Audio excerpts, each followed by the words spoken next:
At the time of starting this video on November 20th, I had completed 35 out of 50 books towards this year's reading goal. And because simply reading 9 books didn't seem likely, I decided to try a new strategy. So, with that being said, welcome to today's video where I read 3 of the shortest books on my shelf in order to get to my goal faster.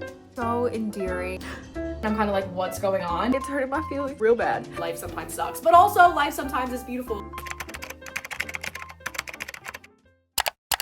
The first book that we have is The Perks of Being a Wallflower by Stephen Chbosky. This is a whopping 213 pages, and if you just saw my last video where I used a prompt jar to choose my November TBR, this was one of the picks that we chose because I pulled the prompt, a book that's been turned into a movie. I started this yesterday. I'm on page 50. It's in part 2, but there are no actual chapters to this book. Charlie is writing a bunch of diary entries to a friend, but it is an unnamed person who we will never find out who they are or why he's really writing these. Let me just read you like the first sentence because it literally sums up everything about it. The very first sentence after August 25th, 1991, it says, "Dear friend, I'm writing to you because she said you listen and understand and didn't try to sleep with that person at that party even though you could have." Actually, let me read you this whole first paragraph because it literally just describes the whole plot of the book. Not plot, but the whole premise of what's going on. "Please don't try to figure out who she is because then you might figure out who I am, and I really don't want you to do that. I will call people by different names or generic names because I don't want you to find me. I didn't enclose a return address for the same reason. I mean nothing bad by this, honest. I just need to know that someone out there listens and understands and doesn't try to sleep with people even if they could have. I need to know that these people exist. I think you of all people would understand that because I think you of all people are alive and appreciate what that means. At least I hope you do because other people look to you for strength and friendship and it's that simple. At least that's what I heard."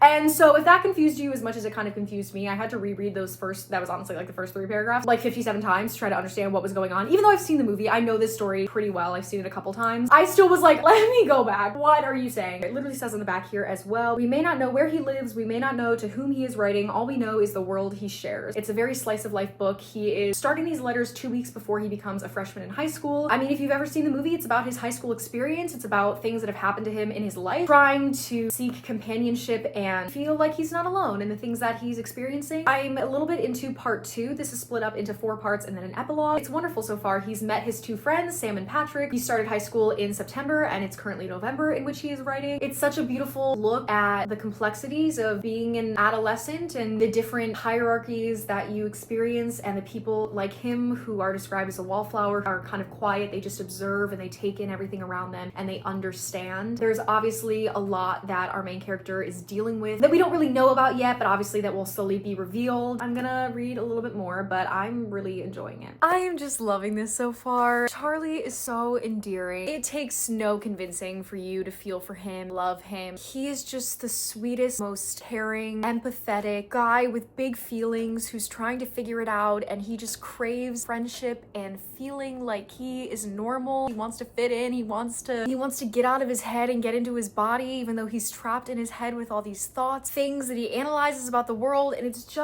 you can't not love him. I'm on page 65 now. This is such a fast-paced book too. The entries go so quickly. It's like when books have short chapters. As soon as you finish one, you're like, "Ah, that was easy. Let's do it again." So yeah, super quick to get through. Loving it, loving it, loving it. This is actually funny, and I would be interested to hear everyone's opinion. If you're one of the 8 people that watch my videos, please let me know. I don't love to read books after I've seen a movie. Sometimes I will. It depends on what it is. Having known who was cast and having seen the movie, having watched them play the character, it messes with the version that I conjure in my mind, especially if the book differs wildly from what happened in the movie. Sometimes I find it tough to picture said actor doing the things that was written in the book. I don't know why, but it's just funny because my boyfriend is the opposite, and he said that he loves reading books after he sees a movie because he loves being able to picture that actor doing whatever is being described. Anyway, the whole reason I bring that up is because I'm actually loving the fact that I've seen this movie. It's just really nice to read them and picture Emma Watson, picture Logan Lerman. I love learning about his life and the different dynamics of just his family and the people that he goes to school with. I think it's just so smart the fact that he is a wallflower character because we are getting the information of the people's lives around him because he just observes all the time. Like, he's just this sponge. He is the fly on the wall for humanity, the little lens at which we can watch all of these other characters. Oh, something also really cool. I was reading the little author bio in the back and I didn't realize that he wrote and directed the movie The Perks of Being a Wallflower. Yeah, wrote and directed the award-winning film adaptation of his novel. He also recently co-wrote and directed the adaptation of R.J. Palacios' beloved bestseller Wonder, which I'm pretty sure is that movie with Owen Wilson and that kid and that woman. I'm gonna put a picture up so that you know, but I know you know. Also co-wrote the screenplay for Disney's live-action Beauty and the Beast. Okay, Emma Watson. But that's even cooler too when you think about it, because obviously he created Charlie from the depths of his own mind, and the fact that he was so closely related to the process, literally chose Logan Lerman and Emma Watson. I know there's more actors than just the two of them. I'm sorry, they were just the two people coming to my mind. I just think that's so cool because, like, no wonder I'm reading this and I'm thinking about those people and it's aiding the story, because clearly he saw those people and were like, you are the ones. You are the people that can most accurately give justice and give life to these characters that I created. Like, all the best things from the movie, if you want to just hear them again, you should read this because they're all in here.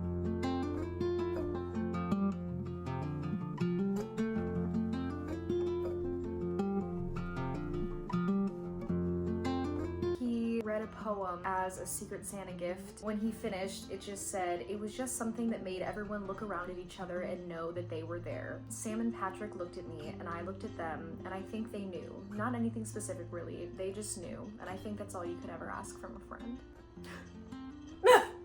Charlie, I love you. And I love the way that they love him and include him and make him feel valued and loved.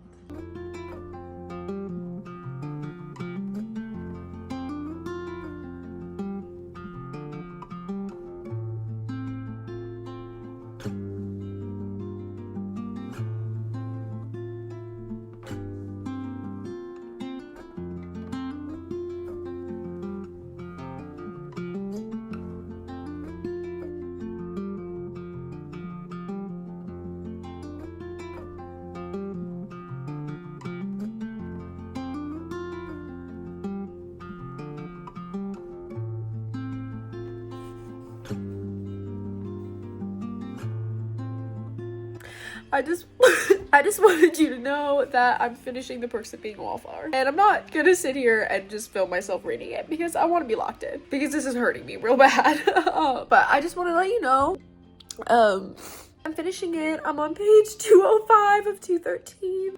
It's hurting my feelings real bad. Okay, almost done. Bye. Okay, yeah.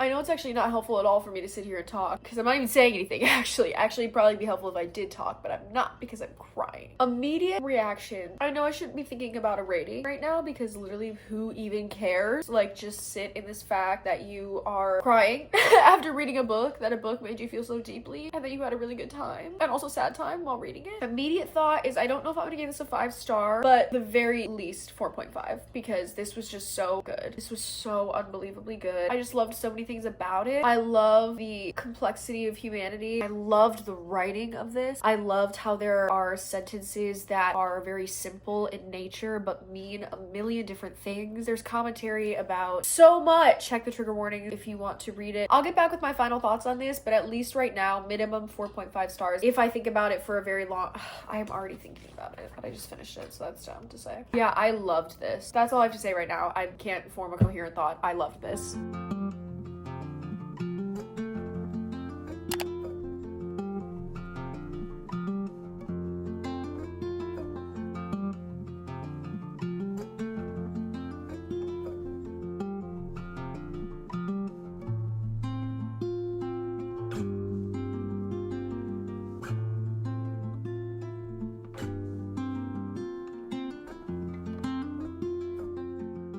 So obviously I really like this book. It has been a day since finishing The Perks of Being a Wallflower, and I'm here to give my final thoughts. I think this is gonna get a 4.75 for me. I feel pretty confident with that. I related to this book and loved it so very much. I have read a couple reviews since finishing this, both good and bad, and I can definitely understand and agree with people's opinions and critiques of it as well. One thing I just want to reiterate, please check the trigger warnings in this. There really is so much that happens. Mentions of suicide, sexual assault, domestic violence, relationship violence, truly so many things. And I know one of the reviews that I was reading said that things are almost mentioned so flippantly that we don't really get to address them with the care that they need, and it feels like a missed opportunity. I can agree that some of what was mentioned to certain characters that we kind of addressed and then abandoned was a little bit like, maybe I would have liked to hear their story more, but I think the only reason that it didn't bother me as much is because obviously we're being told this story through Charlie's perspective, so we only know as much as Charlie knows. Yes, he soaks up everything that happens around him and he kind of relays it to the person that he's writing letters to. I think that there are times that he doesn't know much about a person's life, and there's a certain certain character in here that I felt like we could have been a little bit more connected to. I'll just say it, Sam. But then part of me is like, due to his relationship and his feelings that he was having towards Sam at the time, it kind of makes sense that he kept a bit of a distance from her, because that was his whole thing, was that he wasn't going to allow himself to get too deep into feelings for her out of respect for the fact that she was with another person. Because one thing about Charlie is that he didn't really know how to keep that boundary established. He did, and he kept it established, but like the lines were always being blurred and how he was feeling so deeply for her. Anyway, things with Sam's character in particular that I kind of wish we got a little bit more from. I think she was the one that we heard the least about in the story. I guess it's not really fair, because you could say like his older brother didn't really have that big of a part either. I will just say that I think it makes sense because of the nature of his relationship to her character and the fact that we only get his perspective on things. I think the only thing I really want to say is that this book just reminds you what it's like to be alive. There's such a big aspect of how it's everyone's first, I mean, this is a coming of age story. So this is Charlie going through his high school experience, all of the good, all of the bad, all of the ugly. First time he gets high at a party, the first time he ever goes to a high school party, the first time he goes to a high school football game. There's all of that, and then through all of the trials and tribulations, the epic highs and lows of high school football, there's so much beauty in it. Obviously, really traumatic things happen to our character that get addressed, and so I definitely don't want to say that I'm glossing over any of those moments as well. Those are incredibly important. This has so much to do with trauma. That's a big part of Charlie's experience. I feel like when I was reading about this, it emphasized so much how it's everyone's first time stumbling through this life. Your parents and your grandparents, this is their first time doing this too. Everyone has stories about the good old days. Charlie is just somebody, he's so stuck in his head that he only ever thinks, you know that quote where it's like, I wish I knew, or what is that? What is that quote? I wish there was a way to know you're in the good old days before you've actually left them.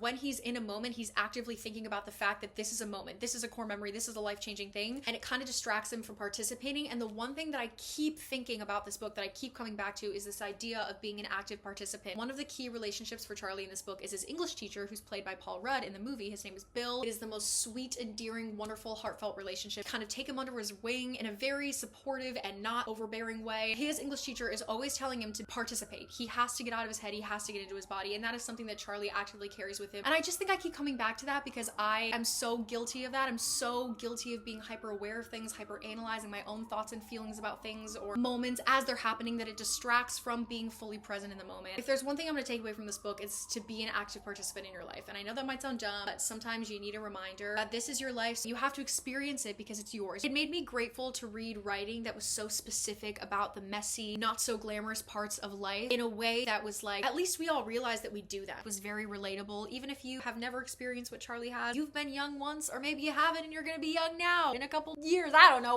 how old you are, but my point is you can glean something from it, whether you relate to Charlie or to one of his friends. Only thing I think that the way that Charlie was written, I think that there's something else going on, and I don't know if I need it to be addressed, but I just wanted to say that like the writing style, it was making Charlie read as a lot younger. I don't feel like this is a 15-year-old. Sometimes I do, other times I feel like it's very cut and dry writing. The writing could mean a million different things. There are certain quotes in here and certain lines that it was like saying something, I don't even want to say like incredibly profound, but like something very meaningful and impactful in like 10 words or less. They packed a punch, and I think that that's very impressive to do. I also think this story is 213 pages. Like, I don't think it overstays its welcome. I think it does what it needs to do, and it literally gives you like a little slice. This is a little pie slice of a book. Okay, oh my god, I'm gonna shut up. Let me take you through the next book that we started, which you've already seen, I Who Have Never Known Men by Jacqueline Hartman. This was my book club's pick for March of this year. Started it when I went on a trip to Florida with my friend. I don't know why I thought I was gonna read during that trip. I only got 26 pages into this. I think it was like mainly reading on the flight there. And then I just kind of soft DNF'd it because I knew I needed to lock in order to fully appreciate the story. So the good thing is now I'm 56 pages through, so we made it farther than last time. This is the story about 40 women who are imprisoned in an underground bunker. Most of them are older women. This story is told from the perspective of the youngest prisoner that has lived amongst them. It's kind of interesting because it starts off with her when she's an older woman. She has since fled the situation, lost somebody that was incredibly influential and meaningful to her. She is overcome with grief. She does not speak anymore these days because she has no reason to, but the way that she sort of is able to catalog and process her thoughts is by writing them down. Over the course of a month, she has decided to recount her life story, and that's basically the story that she's telling us. But the thing that's different with this one and Perks, for example, it doesn't feel past tense. It's kind of beautifully mixed with wisdom from her older self telling you these events, but then also she gives you the real-time conversations as if they were happening presently, so it feels more active. She grew up there, she knows no other life, whereas the women who are older than her at least have some semblance of what the world was like outside. They remember being mothers, they had jobs, and where she kind of begins telling her story from is when she is around ages 13 to 15. They have no idea how old she really is because they have no way to count the passage of time. The only real way they've been able to count the passage of time is the fact that they've watched this little girl grow in front of their eyes. It seems like they range in ages from like 30 to 70. Now that she's picking up her story with us, she's going through puberty, so they assume she's somewhere around age like 12 to 16, which is a pretty broad range, but again, they have no idea because they spend their lives doing the same monotonous tasks. They get food delivered to them by the guards, they go to the bathroom, they sleep, they wake up, maybe sew clothing from fabric scraps that are given to them. They live in this little box with mattresses that are pulled out for sleeping and then piled up high so they can have sort of a living area. They have no idea how they got there, who brought them there. They have no idea what they're being held for. So many years have passed at this point that they pretty much have zero hope in sight. This one is also a novel that highlights the intricacies of humanity and how we need to rationalize, put ourselves in control of situations even when we have absolutely zero control at all. They are all on equal footing in the sense that they are all being held captive in this situation without any hope in sight. Yet there are different levels of hierarchy that are starting to emerge where the ancestors are responsible for these tasks. The perspective of our main character, who doesn't really know how societies function, she is like a little rebel to authority. She just doesn't understand how these people can think that they have power over her when she is aware that like none of them have power. There's already been probably 5 or 6 lines specifically pertaining to what it means to be human. It means to talk, it means to connect, it means to laugh, to express. And like I said, it's beautifully written because you get some of the wisdom of like, I remember in this moment I felt this way, but I didn't know that it was anger because I had no way to label this feeling as anger. I'm on page 56. Circumstances have completely changed. I'm kind of like, what's going on? But also the women are in that same position where they're like, what's going on? So it's kind of fun to try to figure out what happens next. I definitely didn't think the book was going to be like this. Things are definitely happening faster than I thought they would, which is very interesting. We're gonna keep reading.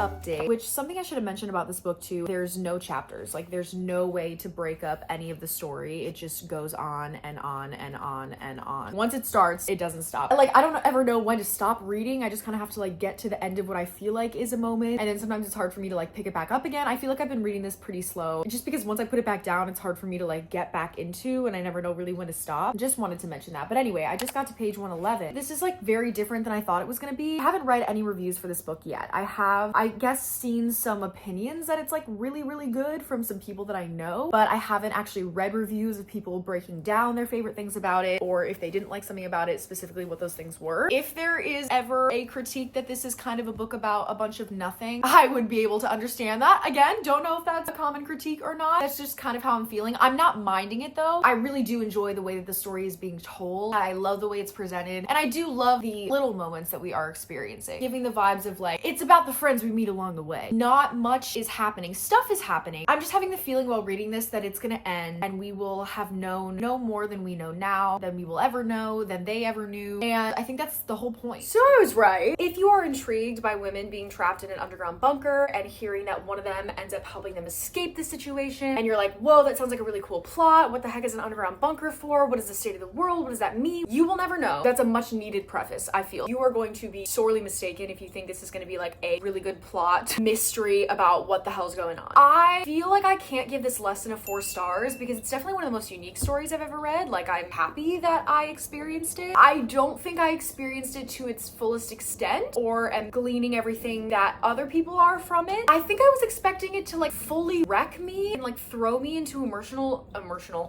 turmoil. It just did not in the same way that it has for other people. I think my final thoughts on this are that I'm very appreciative for it. Jacqueline Hartman came up with something very unique, but I'm definitely not obsessed with it. And I think that that's okay. I've said this a million times. I had a different perception of this. And even though it plot-wise was a little bit different than I was expecting, I don't think that's really what I mean by that statement. I think that like when I read the title, I Who Have Never Known Men, I don't think this gave me the impact of what I thought it was going to. This book broaches the topic of so many things. Existentialism, how we welcome or not welcome death, gives you a scenario in which everything is stripped away from you. What do humans prioritize? What do we hold on to that makes us feel we have control over our lives? What are the things that we value, even when you are not in a circumstance where the same things hold weight? Like socially constructed ideals, for example. What rituals, what else do we choose to indulge in to make us feel human? I'm sorry, take a shot every time I say the word human. Community is a really big part of this. Having hope is a massive part of this. I think that this book just reads as very haunting and sad, so I didn't find it particularly devastating. There were certain moments I did because of just the writing and the way that they were like dropped as this bomb in the middle of the narrative. There were definitely things that were gut-wrenching about it, but as a whole, I feel like this story, I want to say that it felt so hopeless that it was just sad in general. So as you're reading it, you're just used to that. You're accustomed to like the fact that this is a very sad situation that these women are in. So it's like, okay, what's new? But I also feel like you could make the argument that there is so much hope in this book. Those moments of despair highlighted the little moments of beauty. Hope and despair were so expertly balanced. Our main character was so beautifully done. Obviously doesn't have the same life experiences. And so because of that, she is able to, or not able to, make the same connections that these other women are. Things don't hold the same weight for her because she has nothing to compare them to. Kinship with other women, love, sexuality, the weight of certain emotional things don't ring in the same way for her. You know what? Maybe I'll give it like a 4.25. Anything under 4 stars feels wrong. This is clearly something exceptional. But I will say that when I was going through it, I wasn't experiencing what I am now. Looking back, I can admire this as a truly remarkable piece of work that is very thought-provoking. It would be a worthwhile read. It definitely does help to read reviews after the fact. I have been reading a ton about what people did specifically love about it. Like the ambiguity that I kind of hated in the beginning because I was like, I just want to know what the hell is going on. Learning to appreciate more because there are just so many things that you could dissect about it. You can choose one thing throughout a reread, just focus on that element of it and probably glean something, or you could go back through another reread and focus on this aspect. So there's different ways that this can apply to you over multiple reads. I'm glad that I own it. I have this on my shelf and maybe I'll go back to it one day and go through some of the moments that were truly beautiful.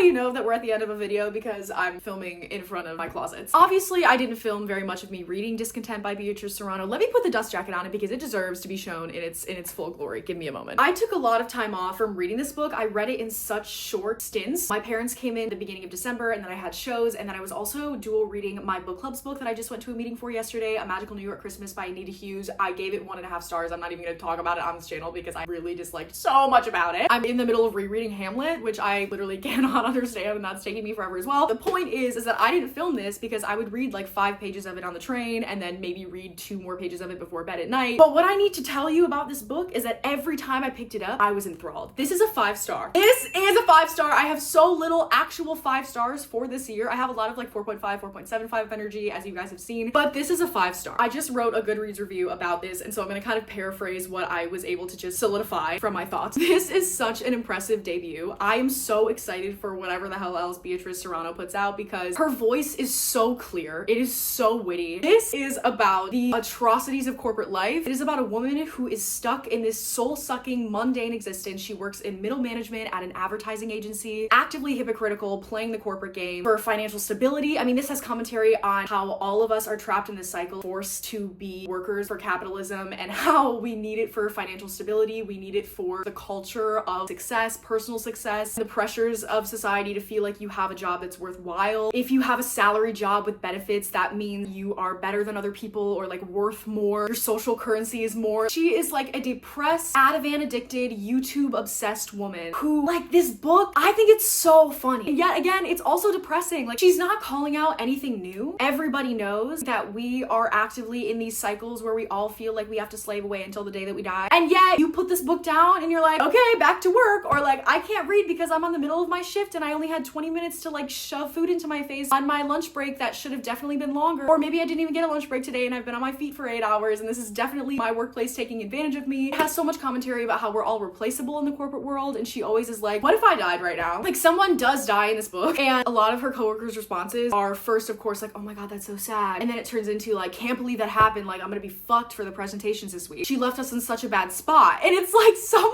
died. It's so much about your social presence, how you show up in the world, and yet how you feel about how you're showing up in the world. The way that that can weigh on your soul, showing up as an individual that you never imagined yourself being, but needing to do it out of necessity. This was so unbelievably good. And it's so short. I was gonna say that like some of it feels maybe a little bit repetitive, but honestly, that's 15 pages out of the whole 177. Like, the parts that might be repetitive in this, I would argue, and I am arguing, that they don't last very long anyway. And also, I feel like that's the whole point of the book. I mean, like, yes, this is repetitive and mundane at moments, but like that is her whole existence. That is her life, is waking up and doing the same damn thing. So no wonder some of her story might be, I was never mad about it, but like might be boring to some people because like her life is boring. This is a woman who mentions that she wouldn't mind getting hit by a bus on the way to work. She like intentionally walks to work and doesn't look both ways before she crosses the road because she knows that if she were to get hit by a bus, she would get time off and like have paid medical leave. And that would be like the best thing ever for her soul. It's depressing because it's galvanizing. Like you read this and you're like, oh my God, all of us know it. All of us can see it's written in here in wording the way that the world is. And yet you put it down and we continue on with that existence because we have no choice. It's a luxury to have money to be able to like quit your job. I mean, due to the position of her job, she definitely is comfortable, I will say. Like she's not overly wealthy or anything. She does reap the benefits of this salary job, but she also explains how she does the bare minimum. She calls it playing the office game and like knowing how to trick those around you and to think that you're always doing way more work. She's not a bad person. She's a person that maybe does bad and questionable things out of necessity. There's nothing that you can really, there's like one thing in this where like she was definitely in the wrong. Something that she did to her coworkers at the end was so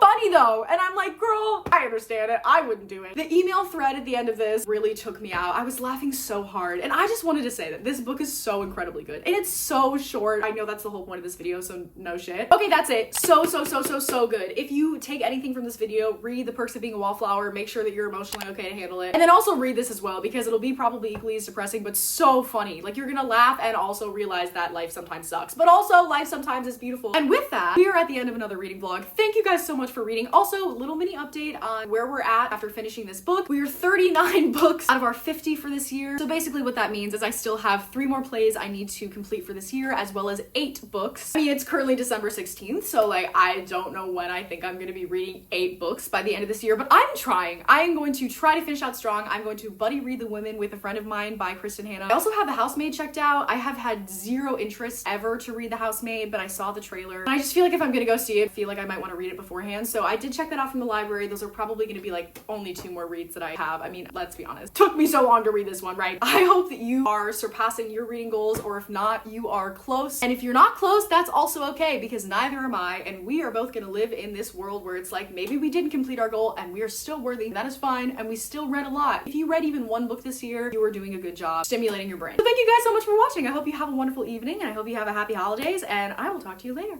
Bye.